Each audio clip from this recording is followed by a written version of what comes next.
right, welcome everybody to round 5. Let's tell the players that they are good to go. Let's get into our final round of Swiss here. Both these players live for a top 8 spot, so hopefully they're going to be playing hard here. Both of them are crossing their fingers for that slot.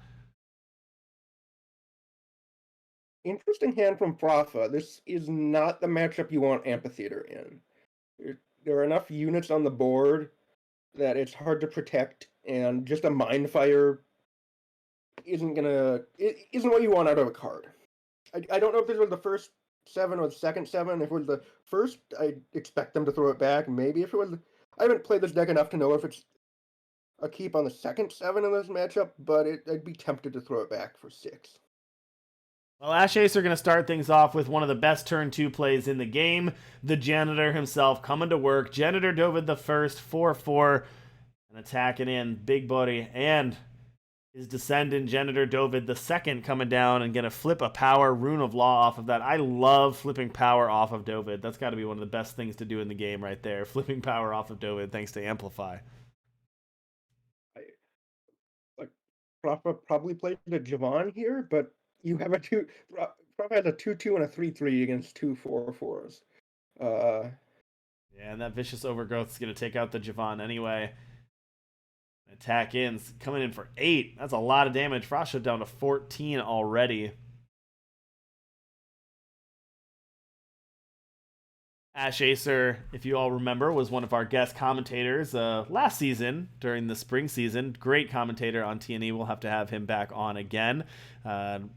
Competed in the Winter Invitational, so 2 seasons ago, and streams at Games Guild TV. So definitely go support Ash. I loved having Ash as a co-caster, somebody that hadn't met with before, but had been a great co-caster, and can't wait to have him on again. No boxer, of course. Nobody reaches the heights of the great the boxer, but I appreciated having AsheAcer on. And then Frafa, also a very common streamer over. I don't even know how you pronounce it. I don't really want to butcher it, but Frafa is also, we'll put it in the chat, also a regular streamer, and I know Frafa does a lot of draft as well. So if you want to get good at draft, definitely give Frafa a follow on Twitch. I would pronounce it in like the most horrible American way and be like Fabson Polly. I'm sure that's not how you pronounce it. What language is it? Oh, I'm not going to answer that question either. I'm not sure.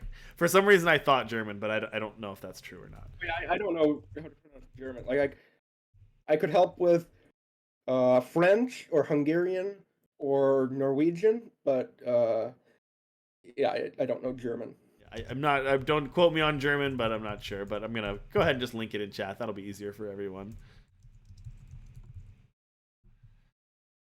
All right, big attacks here. That Amphitheater did hit, but Frafa at 6 already, and AsheAcer, this has been quite the draw for Ash, being able to just keep these attacks coming. This is going to put Frafa down to 2 with no defense, and then follow up with a 4-4 Iron Priestess and a 4-4 Skimmer Wrangler. So, Ash says, all right, answer this, and Frafa says, nah, I'm out. I can't do that. Let's move on to game 2. But I think that's one where you just you sit at the table and you say, "Yep, I just wasn't winning that game, so let's just move on." Yeah, the Amphitheater, like there's pseudo removal if you're attacking a lot, but if you're blocking, like you can slow and increase the cost, but AsheAcer was able to just mostly ignore the site. Yeah. Yeah, basically completely ignored the site there. This is something that we've talked about before, but there are just some games, and this is another lesson for newer players or really anybody, but there are some games that you just can't win, and that's a hard thing to swallow because we all want to be expert analysis on our gameplay, and you want to learn from everything, but it's also important not to beat yourself up on games you can't win, right? And that one was, Frafa had a hand, they played out everything they could, but there was no chance that they were winning that game, so it also doesn't do you any value to sit there and, stew on how you lost it, and that's why you play best of 3, right? Move on to the next one and figure out what you can do better the next time, but sometimes you just gotta chalk it up and move on. Yeah, don't focus on if you won or lost for analyze which games to analyze. Focus on the mistakes in the game regardless of what happen. And sometimes you played flawless games that you lost, and sometimes you played horribly and won. Mm-hmm. And Now, being on the Frafa, play, yeah, I was just gonna say Frafa on the play this game. Talk to us about that. we're probably just going to see that auto tread gun down the or not gun down has a already that means something eternal. Lowercase g, lowercase d. Yeah, it's going to eat the Ursa Squadron. Sentinels eat bears. There you go. Next promo coming out next week. It's just the card eat. All right, now Vanilla Ursa Squadron. That's Silence 2-2 coming down here. But unfortunately for Frafa, Oh, that empty-handed. I mean, you can fire these off and get that aggro train growing, but Frafa's down to no tools, so we'll see if Ashe is gonna be able to stabilize here. But it actually works really well with that Houndmaster. Get another 4/4 out of that. Oh, and yeah, the you don't invasive really need species too. you don't need a hand if you're getting hounds. Don't need a hand if you're getting hounds. I like that. Copyright the Boxer 2021. Talk about games you can't win. Let's take that one right back because that Ashe didn't really have a chance to do anything on that one. Like manacles would have helped, but short of that, auto tread is a hard card to deal with. If you like, there's overgrowth, but it quickly grew out of that range. It did, yeah. And what are you gonna do in Ashe's seat?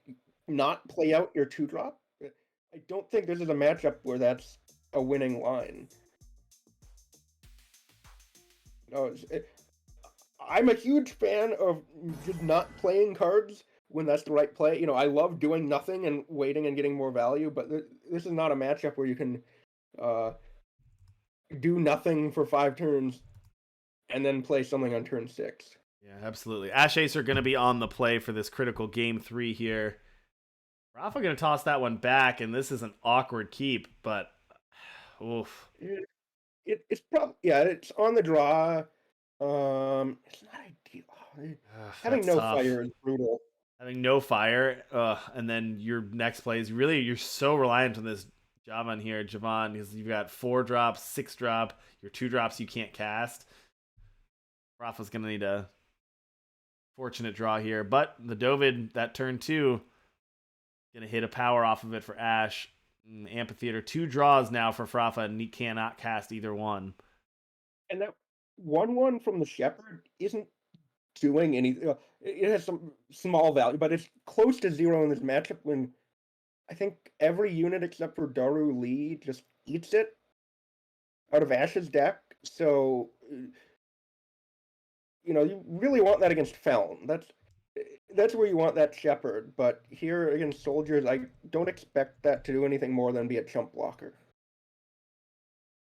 Yeah, it's just a gain 4 life.